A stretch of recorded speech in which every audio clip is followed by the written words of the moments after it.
Hi മക്കൾസ്, അറക്കലാണ്. Identify the disorders. ഈ ചിത്രത്തിലെ 2 ഡിസോർഡേഴ്സ് ഐഡന്റിഫൈ ചെയ്യാനാണ് പറഞ്ഞിട്ടുള്ളത്. അതാണ് സിമ്പിൾ ചോദ്യമാണ്.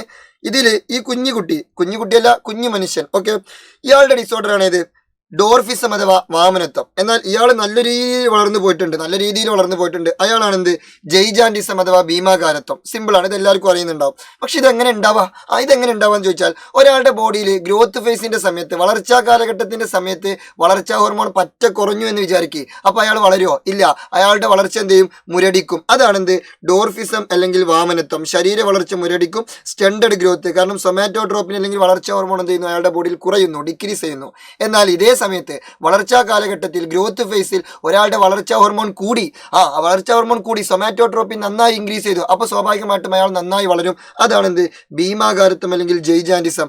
അമിതമായ ശരീര വളർച്ച ഉണ്ടാവും, എക്സസീവ് ബോഡി ഗ്രോത്ത് ഉണ്ടാവും. എന്നാൽ വേറൊരു സംഭവം, അതായത് അത് സംഗതി എന്താണെന്ന് ചോദിച്ചാൽ, the production of somatotropin increases after growth ഫേസിന് ശേഷം, വളർച്ചാ കാലഘട്ടത്തിന് ശേഷം ഒരു 10-25-30 വയസ്സൊക്കെ ആയി, എന്നിട്ട് വീണ്ടും എന്തെയാണ് സൊമാറ്റോട്രോപ്പിൻ അങ്ങനെ കൂടുകയാണ്. അപ്പോൾ സ്വാഭാവികമായിട്ടും അയാളുടെ ബോഡിയുടെ ചില പാർട്സുകളൊക്കെ എന്ത് ചെയ്യും? അങ്ങോട്ടും ഇങ്ങോട്ടൊക്കെ വളരും. Excessive growth of body parts such as palms, foot and jaws. താടിയെല്ല്, കാൽപാദം, കൈപ്പത്തി, വിരലുകൾ, അങ്ങനെ ചെറിയ ചില ഭാഗങ്ങളൊക്കെ എന്ത് ചെയ്യും?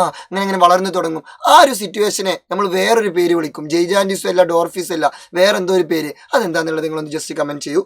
So good bye.